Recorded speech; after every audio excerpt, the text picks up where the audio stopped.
In March 2024, a shocking crime rocked a small community in Mississippi. Carly Gregg, a 14-year-old honor student described as exceptionally bright, was charged with murdering her mother, Ashley Smiley, and attempting to murder her stepfather, Heath Smiley. The case gained national attention due to the young age of the defendant and the brutal nature of the crime. On March 19, 2024, Carly Gregg allegedly shot her mother, Ashley Smiley, in the neck, killing her. She then reportedly texted friends asking them to come over and see her mother's lifeless body. When her stepfather, Heath Smiley, arrived home, Carly allegedly shot him in the shoulder as he tried to wrestle the gun away from her. Months after these horrific events, now 15-year-old Carly Gregg went on trial after turning down a plea deal. That deal would have sent her to prison for 40 years. The prosecution painted a picture of a calculating killer who murdered her mother after secrets about her behavior were revealed at school.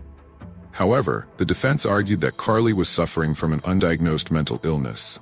They claimed there were 3 victims on that fateful day: Ashley, Heath, and Carly herself.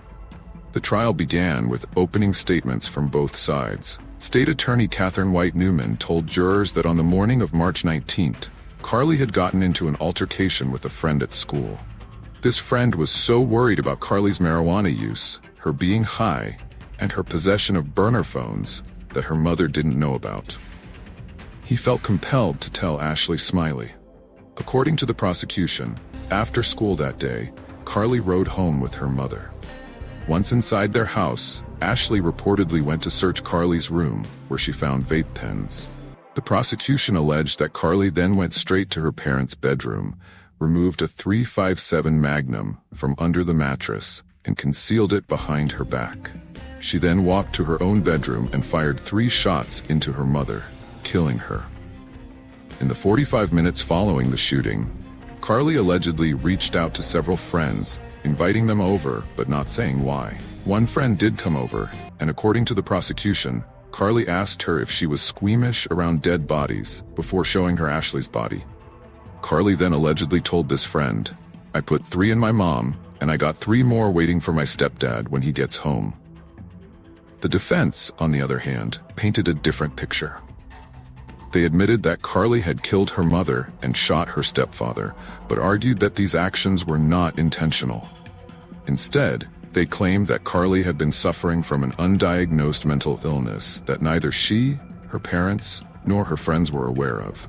The long delay between the crime and Brendan's arrest has raised many questions. What new evidence finally allowed prosecutors to bring charges against him?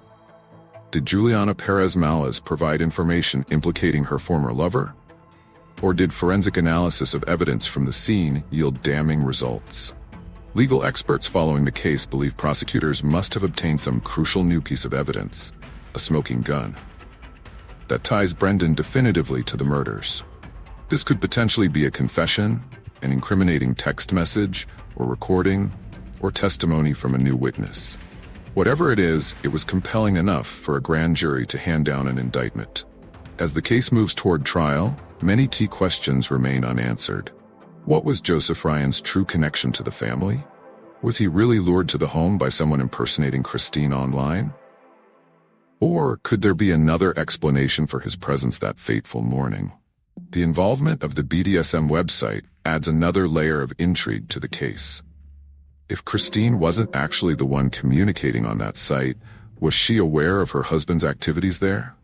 Or was she completely in the dark about that aspect of his life? Then there's the question of Juliana Perez-Malaz's level of involvement and culpability. Was she a willing and equal partner in a murderous plot? Or did Brendan manipulate and coerce her into participating? Her upcoming trial may shed light on some of these issues. Legal analysts expect Juliana's defense team to point the finger squarely at Brendan Banfield. They may argue that she was an unwitting pawn in his scheme, or that he threatened or blackmailed her into helping cover up the crimes. For his part, Brendan Banfield's lawyers will likely stick to the original story, that he acted heroically to defend his wife from an unknown intruder. Prosecutors face the challenge of proving their case beyond a reasonable doubt with no surviving eyewitnesses besides the 2 defendants. They'll need to rely heavily on forensic evidence, digital communications, and the timeline of events leading up to the murders. The fact that Brendan and Juliana were the ones to report finding the bodies and call 911 adds another wrinkle to the case. As the trials approach, many are wondering if plea deals may be in the works.